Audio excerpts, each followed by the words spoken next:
So usually ನೀವು ಪ್ರತಿಯೊಬ್ಬರ ಮನೆಯಲ್ಲೂ ಬಸ್ಸಾರನ್ನ ಪ್ರಿಪೇರ್ ಮಾಡ್ತೀವಿ.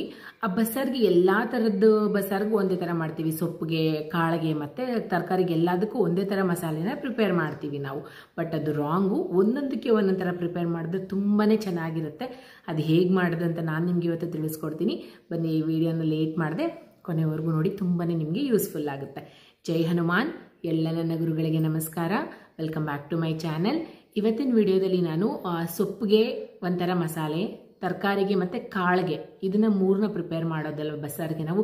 ಇನ್ಕೇಸ್ ನನಗೆ ಗೊತ್ತಿರೋದು ಇಷ್ಟು. ಇನ್ಕೇಸ್ ನಿಮ್ಗೇನಾದರೂ ಬೇರೆ ಐಟಮ್ಸಿಂದನೂ ಬಸ್ಸಾರು ಮಾಡ್ಬೋದು ಅಂತ ಗೊತ್ತಿದ್ರೆ ದಯವಿಟ್ಟು ನನಗೆ ಕಮೆಂಟ್ ಮಾಡಿ, ನಾನು ಸಹ ತಿಳ್ಕೊಳ್ತೀನಿ ಅದನ್ನು. ಸೊ ಈ ಮೂರು ಥರ ಮಸಾಲೆನ ನಾವು ರೆಡಿ ಮಾಡ್ಕೊಬೇಕು, ರುಬ್ಕೊಬೇಕಾಗುತ್ತೆ. ಸೊ ಖಾರ ರುಬ್ಕೊಳ್ತೀವಲ್ವ, ರುಬ್ಕೊಬೇಕಾಗುತ್ತೆ.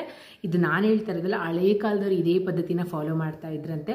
ಅದಕ್ಕೆ ಅವ್ರು ಮಾಡೋ ಸಾರುಗಳಲ್ಲಿ ಅಷ್ಟೊಂದು, ಅದು ಎಸ್ಪೆಷಲಿ ನಾನ್ ವೆಜ್ ಸಾಂಬಾರು, ಈ ಬಸ್ಸಾರು, ಹಾಲು ಸಾರು, ಮಜ್ಜಿಗೆ ಸಾರು, ಇದೆಲ್ಲ ಅಷ್ಟು ರುಚಿ ಕೊಡೋದು ಏನಕ್ಕೆ ಅಂತಂದರೆ ಅವರು ಫಾಲೋ ಮಾಡೋ ಒಂದು ಪ್ರೋಸೆಸ್ಸಿಂದನೇ ಇಷ್ಟೊಂದು ರುಚಿ ಕೊಡೋದು. ಇದು ಖಂಡಿತವಾಗ್ಲೂ ಅಂದರೆ ಅವರು ಕೈಯಲ್ಲಿ ಇಷ್ಟು ರುಚಿ ಇದೆ ಅಂತ ಅಂದ್ಬಿಟ್ಟು ನಾವು ಅನ್ಕೊತೀವಲ್ವ, ಅವರು ಈ ಪ್ರೋಸೆಸ್ನ ಫಾಲೋ ಮಾಡೋದಕ್ಕೆ ಅಷ್ಟೊಂದು ರುಚಿ ಇರೋದವರು. ಸೊ ಇವತ್ತಿನ ವಿಡಿಯೋದಲ್ಲಿ ಅದನ್ನು ಹೇಗೆ ಮಾಡೋದಂತ ನಾನು ನಿಮಗೆ ಖಂಡಿತವಾಗ್ಲೂ ತಿಳಿಸ್ಕೊಡ್ತೀನಿ. ತುಂಬಾ ಇಂಟ್ರೆಸ್ಟಿಂಗ್ ಆಗಿರುತ್ತೆ ವಿಡಿಯೋ. ಸೊ ಇಲ್ಲೂ ಸಹ ಸ್ಕಿಪ್ ಮಾಡದೆ ಕೊನೆವರೆಗೂ ನೋಡಿ, ನಿಮಗೆ ತುಂಬಾ ಯೂಸ್ಫುಲ್ ಆಗುತ್ತೆ. ಎಸ್ಪೆಷಲಿ ನಮ್ಮಂಥ ಗೃಹಿಣಿಯರಿಗೆ ಮತ್ತು ವರ್ಕಿಂಗ್ ವುಮೆನ್ಸ್ಗೆ ಎಲ್ರಿಗೂ ಸಹ ಯೂಸ್ಫುಲ್ ಆಗುತ್ತೆ. ಸೊ ಫಸ್ಟ್ ಟೈಮ್ ನನ್ನ ಚಾನಲ್ನ ನೋಡ್ತಾರೆ, ದಯವಿಟ್ಟು ಚಾನಲ್ನ ಸಬ್ಸ್ಕ್ರೈಬ್ ಮಾಡ್ಕೊಳ್ಳಿ. ನನ್ನ ಚಾನಲಲ್ಲಿ ನಾನು ಒಬ್ಬ ಗೃಹಿಣಿ ಅವ್ರ ಫ್ಯಾಮಿಲಿನ ಹ್ಯಾಪಿಯಾಗಿ, ಸಂತೋಷವಾಗಿ, ಎಸ್ಪೆಷಲಿ ಆರೋಗ್ಯವಾಗಿ ನೋಡ್ಕೊಳ್ಳೋದಕ್ಕೆ ಏನೆಲ್ಲ ಕಂಟೆಂಟ್ ಬೇಕೋ ಆ ಒಂದು ಇನ್ಫಾರ್ಮೇಷನ್ನ ನನ್ನ ಚಾನಲಲ್ಲಿ ನಾನು ಅಪ್ಲೋಡ್ ಮಾಡ್ತಾ ಇರ್ತೀನಿ. ಸೊ ಖಂಡಿತವಾಗ್ಲೂ ಈ ಒಂದು ಚಾನಲ್ ಒಬ್ಬ ಗೃಹಿಣಿಗೆ ತುಂಬಾ ಇಂಪಾರ್ಟೆಂಟ್, ರಿಕ್ವೈರ್ಡ್ ಆಗಿರೋಂಥ ಒಂದು ಚಾನಲ್ ಇದು. ಸೊ ಬನ್ನಿ, ಲೇಟ್ ಮಾಡಿದೆ ವಿಡಿಯೋನ ಸ್ಟಾರ್ಟ್ ಮಾಡೋಣ. ಈ ವಿಡಿಯೋ ನಿಮಗೆ ಯೂಸ್ಫುಲ್ ಅನಿಸಿದ್ರೆ ಬೇರೆಯವ್ರಿಗೂ ಸಹ ಶೇರ್, ಲೈಕ್ ಮತ್ತು ಕಮೆಂಟ್ ಮಾಡಿ ಅಂತ ಹೇಳ್ತಾ ಬನ್ನಿ ವಿಡಿಯೋನ ಸ್ಟಾರ್ಟ್ ಮಾಡೋಣ. ಈಗ ನಾನು 3 ಥರದ ಸಾಂಬಾರಲ್ಲಿ ಫಸ್ಟು ಕಾಳುಗಳನ್ನ ಉಪಯೋಗಿಸಿ ಯಾವ ರೀತಿ ಬಸ್ಸಾರು ಮಾಡೋದು ಅಂತ ತೋರಿಸ್ತಾ ಇದ್ದೀನಿ. ಸೊ ಬರೀ ಕಾಳನ್ನ ಬಿಟ್ಟು ಬೇರೆ ಏನು ಐಟಮ್ಸ್ ಇದಕ್ಕೆ ಆ್ಯಡ್ ಮಾಡ್ತಾಯಿಲ್ಲ ಅಂದರೆ, ಸೊ ಈ ಥರ ಬಸ್ಸಾರನ್ನ ಪ್ರಿಪೇರ್ ಮಾಡಿ. ನೀವು ಸೀಸನಲ್ಲಿ ಬಂದಾಗ ತೊಗರಿಕಾಯಿ, ಹಲಸಂದಿಕಾಯಿ ಮತ್ತು ಅವರೆಕಾಯಿ ಬರುತ್ತಲ್ವ, ಅದಕ್ಕೂ ಸೇಮ್ ಪ್ರೊಸೆಸ್ನೇ ಫಾಲೋ ಮಾಡಿ. ಸೊ ಫಸ್ಟ್ ಇದನ್ನು ನೀಟಾಗಿ ವಾಶ್ ಮಾಡಿಕೊಂಡು, ನಿಮಗೆ ಸ್ವಲ್ಪ ಎಷ್ಟು ಬೇಕೋ ಅಷ್ಟು ನೀರು ಹಾಕ್ಕೊಂಡು ಸ್ವಲ್ಪ ಉಪ್ಪನ್ನ ಹಾಕ್ಬಿಟ್ಟು ಒಂದು 3 ರಿಂದ 4 ವಿಜಿಲ್ ಕೂಗಿಸ್ಕೊಳ್ಳಿ. ಜಾಸ್ತಿ ಕೂಗಿಸ್ಕೊಂಬಿಡಿ, ಯಾಕಂದರೆ ನುಣ್ಣಕ್ಕಾಗ್ಬಿಟ್ರೆ ಚೆನ್ನಾಗಿರೋದಿಲ್ಲ. ಚೆನ್ನಾಗಿ ಬೆಂದಿರಬೇಕು ಅಷ್ಟೇ. ಜಾಸ್ತಿ ನುಣ್ಣಕ್ಕಾಗ್ಬಿಟ್ರೆ ಹುರುಳಿಕಾಳು ತಿನ್ನೋಕ್ಕೆ ಚೆನ್ನಾಗಿರೋದಿಲ್ಲ. ಮತ್ತು ಇನ್ನೊಂದು ಏನು ಹೇಳ್ತೀನಿ ನಾನು ಅಂತಂದರೆ, ಈ ಹುರುಳಿಕಾಳು ಬೇಯಿಸಿದ ನೀರು ಇರುತ್ತಲ್ಲ, ಉಪ್ಪಾಕಿ ಬೇಯಿಸಿರ್ತೀರಲ್ವ ನೀರು, ಆ ನೀರನ್ನ ಒಂದು ಟೀ ಕುಡಿಯೋ ಲೋಟದಲ್ಲಿ ಒಂದು ಚಿಕ್ಕ ಲೋಟ ಎಲ್ಲರೂ ಕುಡಿಯೋದ್ರಿಂದ ನಿಮ್ಮ ಮನೇಲಿ ಜಾಯಿಂಟ್ ಪೇನ್ಸ್ಗೆ ತುಂಬಾ ಒಳ್ಳೆಯದದು. ಸೊ ತುಂಬಾ ಹೆಲ್ತ್ಗೂ ಸಹ ತುಂಬ ಒಳ್ಳೆ ರೆಸ್ಪಾಂಡ್ ಆಗುತ್ತೆ ಜಾಯಿಂಟ್ ಪೇನ್ಸ್ ಇರೋರಿಗೆ. ಸೊ ಅದು ವಿಜಿಲ್ ಬರಲಿ. ನೆಕ್ಸ್ಟ್ ಮಸಾಲೆಗೆ ಏನು ಬೇಕಂತ ನೋಡ್ಕೊಳ್ಳೋಣ ಬನ್ನಿ. ಸೊ ಫಸ್ಟ್ ಇಲ್ಲಿ ಡ್ರೈ ರೋಸ್ಟ್ ಮಾಡ್ಕೊಬೇಕು. ಡ್ರೈ ರೋಸ್ಟ್ ಮಾಡ್ಕೊಳ್ಳೋದಕ್ಕೆ 1.5 ಸ್ಪೂನ್ ಆಗೋಷ್ಟು ನಾನಿಲ್ಲಿ ಜೀರಿಗೆನ ತೊಗೊಳ್ತಾ ಇದ್ದೀನಿ, ಟೀ ಸ್ಪೂನಷ್ಟು. ಸೊ ನೆಕ್ಸ್ಟು 2 ಟೀ ಸ್ಪೂನಷ್ಟು ಕಾಳು ಮೆಣಸನ್ನ ತೊಗೊಳ್ತಾ ಇದ್ದೀನಿ. ಇದನ್ನು ನೀಟಾಗಿ ನೀವು ಮೀಡಿಯಮ್ ಫ್ಲೇಮಲ್ಲಿ ಡ್ರೈ ರೋಸ್ಟ್ ಮಾಡ್ಕೊಳ್ಳಿ. ಇದೇ ಈ ಒಂದು ಸಾಂಬಾರಿಗೆ ಟೇಸ್ಟ್ನ ಕೊಡೋದು. ಇದು ಫಸ್ಟ್ ಮೆಥೇಡು ನಾವು ಬಸ್ಸಾರು ಮಾಡೋದು. ಈ ಒಂದು ಕಾಳು ಚೆನ್ನಾಗಿ ಕನ್ಸಿಸ್ಟೆನ್ಸಿಯಾಗಿ ಹುರ್ಕೊಳ್ಳೋದ್ರಿಂದನೇ ಆ ಸಾಂಬಾರು ಅಷ್ಟು ರುಚಿ ಬರುತ್ತೆ. ಸೊ ಇದು ಹುರ್ತಾಯಿತು. ಸೊ ಇದನ್ನು ಮಿಕ್ಸಿ ಜಾರ್ಗೆ ಟ್ರಾನ್ಸ್ಫರ್ ಮಾಡ್ಕೊಳ್ಳಿ. ಸೊ ನೆಕ್ಸ್ಟು ಅದೇ ಒಂದು ಬಾಣಲಿಗೆ ಎಣ್ಣೆ ಹಾಕ್ಕೊಳ್ತಾ ಇದ್ದೀನಿ. ನಾಟಿ ಈರುಳ್ಳಿ ಉಪಯೋಗಿಸ್ತಾ ಇದ್ದೀನಿ ನಾನಿಲ್ಲಿ. ಸೊ ನೀವು ನಾರ್ಮಲ್ ಈರುಳ್ಳಿ ಇದ್ದರೆ ಅದನ್ನೇ ಉಪಯೋಗಿಸಿ ತೊಂದರೆ ಇಲ್ಲ. ಬಟ್ ನಾಟಿ ಈರುಳ್ಳಿ ಹಾಕೋದ್ರಿಂದ ಸ್ವಲ್ಪ ಟೇಸ್ಟ್ ಜಾಸ್ತಿ ಆಗುತ್ತೆ ಅಷ್ಟೇ. ಸ್ವಲ್ಪ ಎಣ್ಣೆ ಹಾಕ್ಕೊಂಡು ನೀಟಾಗಿ ನೀವು ಇದನ್ನು ಫ್ರೈ ಮಾಡ್ಕೊಳ್ಳಿ. ಇದು ನೀಟಾಗಿ ನೀವು ಫ್ರೈ ಆದಮೇಲೆ ಇದನ್ನು ಸಹ ಮಿಕ್ಸಿ ಜಾರ್ಗೆ ಟ್ರಾನ್ಸ್ಫರ್ ಮಾಡಿ, ಆಮೇಲೆ ಒಂದು 7 ರಿಂದ 8 ಆಗೋಷ್ಟು ಬೆಳ್ಳುಳ್ಳಿ ಎಳ್ಸನ್ನ ತೊಗೊಂಡಿದ್ದೀನಿ. ಸೊ 7 ರಿಂದ 8 ಆಗೋಷ್ಟು ತೊಗೊಳ್ಳಿ ಸಾಕು, ಜಾಸ್ತಿ ಏನು ಬೇಡ. ಸೊ ಇಷ್ಟನ್ನು ಹಾಕ್ಕೊಂಡು ಇದಕ್ಕೆ ಸ್ವಲ್ಪ ಹುಣಸೆಹಣ್ಣು ನೀವು ಮುಂಚೆನೇ ನೆನೆಸಿಟ್ಕೊಂಡಿರಬೇಕು. ಒಂದು ಅರ್ಧ ನಿಂಬೆಹಣ್ಣು ಆಗೋಷ್ಟು, 1.5 ನಿಂಬೆಹಣ್ಣಷ್ಟು ಹುಣಸೆಹಣ್ಣನ್ನ ನೆನೆಸಿಟ್ಕೊಳ್ಳಿ. ಹುಳಿ ಜಾಸ್ತಿ ಇದೆ, ತುಂಬ ಚೆನ್ನಾಗಿರುತ್ತೆ. 1/4 ಚಿಪ್ಪ ಆಗೋಷ್ಟು ಕೊಬ್ಬರಿ. ಸೊ ಇಷ್ಟನ್ನು ಮಾಡಿಟ್ಕೊಳ್ಳಿ. ನೆಕ್ಸ್ಟ್ ಅದಾದಮೇಲೆ ಖಾರಕ್ಕೆ ನಾನಿಲ್ಲಿ ಸಾಂಬಾರು ಪುಡಿ ಉಪಯೋಗಿಸ್ತಾ ಇಲ್ಲ, ಯಾಕಂದರೆ ಇದು ಸಾಂಬಾರು ಪುಡಿ ಉಪಯೋಗಿಸಿ ಮಾಡೋ ಅಂಥ ಒಂದು ಪ್ರೋಸೆಸ್ ಅಲ್ಲ. ಇದಕ್ಕೆ ನಾನು ಖಾರದ ಪುಡಿ ಉಪಯೋಗಿಸ್ತಾ ಇದ್ದೀನಿ. ಸೊ ಈಗ ನೋಡಿ ಬೆಂದಾಗಿದೆ. ಇದೇ ನೀರನ್ನೇ ನಾನು ಹೇಳಿದ್ದು, ಒಂದೊಂದು ಲೋಟ ಟೀ ಲೋಟದಲ್ಲಿ ಕುಡಿದ್ರೆ ಚೆನ್ನಾಗಿರುತ್ತೆ. ಕಾಳು ಮತ್ತು ನೀರನ್ನ ನಾನು ಸಪ್ರೇಟ್ ಮಾಡ್ತಾಯಿದ್ದೀನಿ ಇದರಲ್ಲಿ. ಸೊ ಇದಾದಮೇಲೆ ಇದಕ್ಕೆ ಬೇಯಿಸಿಟ್ಟಿರುವಂಥ ಒಂದು ಕಾಳು, ಒಂದು 2.5 ರಿಂದ 3 ಸ್ಪೂನ್ ಆಗೋಷ್ಟು ಕಾಳನ್ನ ರುಬ್ಬೋದಕ್ಕೆ ತೊಗೊಳ್ಳಿ, ಚೆನ್ನಾಗಿರುತ್ತೆ. ಸೊ ಇದನ್ನು ನೀಟಾಗಿ ನುಣ್ಣಗೆ ಪೇಸ್ಟ್ ಮಾಡ್ಕೊಂಡು, ಆಮೇಲೆ ಸ್ವಲ್ಪ ಕೊತ್ತಂಬರಿ ಸೊಪ್ಪು ಹಾಕ್ಕೊಂಡು ಪೇಸ್ಟ್ ಮಾಡ್ಕೊಬೇಕು. ಇದಾದಮೇಲೆ ಸೊ ಅದಕ್ಕೆ ನೀವು ಬಗ್ಸಿಟ್ಕೊಂಡಿದ್ರಲ್ಲ ನೀರು, ಅದಕ್ಕೆ ಮಸಾಲೆ ಹಾಕಿಟ್ಕೊಂಡಿರಿ. ಇದಕ್ಕೆ ಒಗ್ಗರಣೆ ಮಾಡ್ಕೊಳ್ಳೋಣ. ಸೊ ನಾರ್ಮಲ್ ನೀವು ಪಲ್ಯಗಳಿಗೆಲ್ಲದಕ್ಕೆ ಯಾವ ರೀತಿ ಒಗ್ಗರಣೆ ಮಾಡ್ಕೊಳ್ತೀರೋ ಸೇಮ್ ಪ್ರೋಸೆಸ್ಸೇ, ಅದೇ ರೀತಿ ಒಗ್ಗರಣೆ ಮಾಡ್ಕೊಬೇಕು. ಎಣ್ಣೆ, ಇದಕ್ಕೆ ನಾನು ಕಳೆಬೀಜ ಎಣ್ಣೆ ಉಪಯೋಗಿಸ್ತಾ ಇದ್ದೀನಿ. ಈರುಳ್ಳಿ, ಬೆಳ್ಳುಳ್ಳಿ, ಖಾರಕ್ಕೆ ಒಣಮೆಣಸಿನ್ಕಾಯಿ ಇಷ್ಟನ್ನು ಹಾಕ್ಬಿಟ್ಟು ನೀಟಾಗಿ ಮತ್ತು ಕರಿಬೇವಿನ ಸೊಪ್ಪು ಹಾಕ್ಬಿಟ್ಟು ನೀಟಾಗಿ ನೀವು ಇದನ್ನು ಹುರ್ಕೊಳ್ಳಿ. ನೀಟಾಗಿ ಫ್ರೈ ಮಾಡ್ಕೊಂಡು ಈರುಳ್ಳಿ ಚೆನ್ನಾಗಿ ಬೆಂದ್ರೇ ಪಲ್ಯ ರುಚಿ ಚೆನ್ನಾಗಿರೋದು. ಇಷ್ಟ ಆದಮೇಲೆ ಇದಕ್ಕೆ ನೀವು ಬಸಿಟ್ಕೊಂಡಿದ್ರಲ್ವ ಕಾಳುಗಳನ್ನ, ಹುರುಳಿಕಾಳು, ಅದನ್ನು ಇದಕ್ಕೆ ಹಾಕ್ಕೊಂಬಿಟ್ಟು ಚೆನ್ನಾಗಿ ಒಂದು ಮಿಕ್ಸ್ ಕೊಡಿ.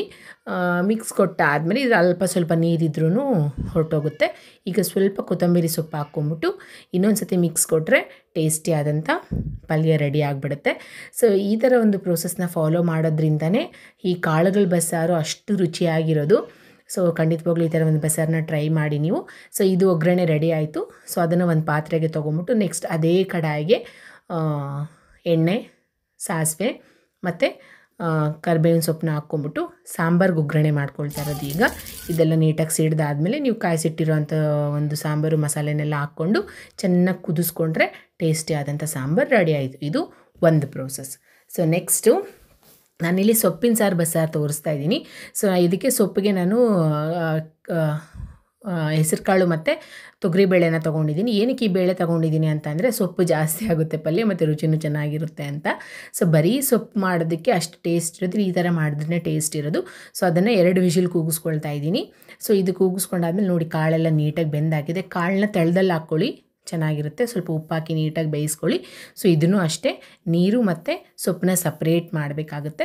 ಸೊ ಸೊಪ್ಪಿನ ಬಸ್ಸಾರು ಮಾಡಬೇಕಾದ್ರೆ ಸ್ವಲ್ಪ ಟೈಮ್ ತಗೊಳುತ್ತೆ, ಯಾಕಂದರೆ ಸೊಪ್ಪು ಆರಿ ಅದನ್ನೆಲ್ಲ ಇಂಡೋವರೆಗೂ ವೆಯ್ಟ್ ಮಾಡಬೇಕಲ್ವ. ಸೊಪ್ಪಿನ ಬಸ್ಸಾರು ಮಾಡೋದು ಸ್ವಲ್ಪ ಲೇಟ್ ಆಗುತ್ತೆ. ಸೊ ನೋಡಿ ಲಾಸ್ಟಲ್ಲಿ ನೀರಂಗಿದೆ ಅಲ್ವಾ, ಈ ಬೇಳೆನ ತೊಗೊಳ್ಳಿ. ಸೊ ಈ ಬೇಳೆನ ತೊಗೊಂಡು ನೀವು ಮಿಕ್ಸಿ ಜಾರ್ಗೆ ಹಾಕ್ಕೊಬೇಕಾಗುತ್ತೆ. ಸೊ ನೋಡಿ ಇದನ್ನು ನಾನು ಸೊಪ್ಪು ಆರೋದಕ್ಕೆ ಇಟ್ಟಿದ್ದೀನಿ. ಸೊ ಆರಲಿ ಆ ಸೊಪ್ಪು, ಅನ್ನಷ್ಟೊಳಗಡೆ ಮಸಾಲೆ ಏನೇನು ಬೇಕು ಅಂತ ನಾನು ನಿಮಗೆ ತೋರಿಸ್ಕೊಡ್ತೀನಿ. ಫಸ್ಟ್ ಇಲ್ಲಿ ನೋಡಿ ಇಷ್ಟು ಕೊಬ್ಬರಿ ತೊಗೊಬೇಕು. ಈ ಸೊಪ್ಪಿನ ಬಸ್ಸಾರು ಮಾಡಬೇಕಾದ್ರೆ ಜಾಸ್ತಿ ಕೊಬ್ಬರಿ ತೊಗೊಬಾರ್ದು, ಸ್ವಲ್ಪ ಕೂಡ ಚೆನ್ನಾಗಿರೋದಿಲ್ಲ. ಇದಕ್ಕೆ ನೀವು ಡ್ರೈ ಮಾಡ್ದೇ ಹಸಿ ಜೀರಿಗೆ ಹಾಕ್ಕೊಳ್ಳಿ. ಜೀರಿಗೆ ಮಾತ್ರ ಹಾಕ್ಕೊಬೇಕು, ಮೆಣಸು ಹಾಕ್ಕೊಬಾರ್ದು. ಮೆಂತ್ಯ ಒಂದು 3-4 ಕಾಳಷ್ಟು ಮೆಂತ್ಯ, ನೀವು ಹುಣಸೆಹಣ್ಣು, ಸೊ ಆಗಲೇ ನಾನು 1.5 ನಿಂಬೆಹಣ್ಣಷ್ಟು ಹುಣಸೆಹಣ್ಣು ಮತ್ತು ಬೆಳ್ಳುಳ್ಳಿ. ಇದಕ್ಕೆ ಬೆಳ್ಳುಳ್ಳಿ ಕಡಿಮೆ ಹಾಕ್ಕೊಬೇಕು ಸೊಪ್ಪಿನ ಮಾಡಬೇಕಾದ್ರೆ. ಇದಕ್ಕೆ ರುಬ್ಬೋದಕ್ಕೆ ಈರುಳ್ಳಿನ ನಾವು ಹಾಕ್ಕೊಬಾರ್ದು, ಈರುಳ್ಳಿ ಹಾಕ್ಕೊಂಡ್ರೆ ರುಚಿ ಚೆನ್ನಾಗಿರೋದಿಲ್ಲ.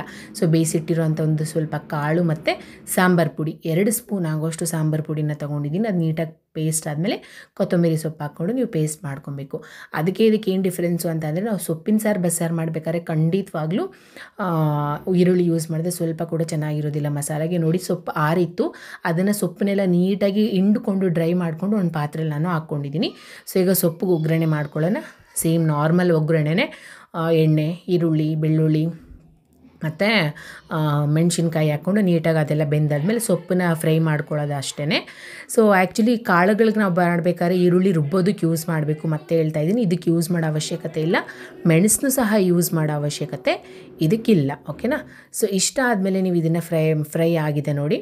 ಸೊ ನೀಟಾಗಿ ಯಾವಾಗಲೂ ನಾನು ಹೇಳ್ತೀನಿ ಈರುಳ್ಳಿನ ಮೀಡಿಯಮ್ ಫ್ಲೇಮಲ್ಲಿ ಇಟ್ಕೊಂಡು ನೀಟಾಗಿ ಫ್ರೈ ಮಾಡ್ಕೊಂಡ್ರೆ ರುಚಿ ಚೆನ್ನಾಗಿರೋದು ಅಂತ. ಎಲ್ಲದು ಡಿಶ್ಗೂ ನೀವು ಅದೇ ಥರನೇ ಮಾಡ್ಕೊಳ್ಳಿ, ಚೆನ್ನಾಗಿರುತ್ತೆ. ಸೊ ಸೊಪ್ಪಿನ ಒಗ್ಗರಣೆ ಮಾಡ್ಕೊಂಡಾಯಿತು. ನೆಕ್ಸ್ಟ್ ಈಗ ಸಾಂಬಾರು ಒಗ್ಗರಣೆ, ಸೇಮ್ ಪ್ರೋಸೆಸ್.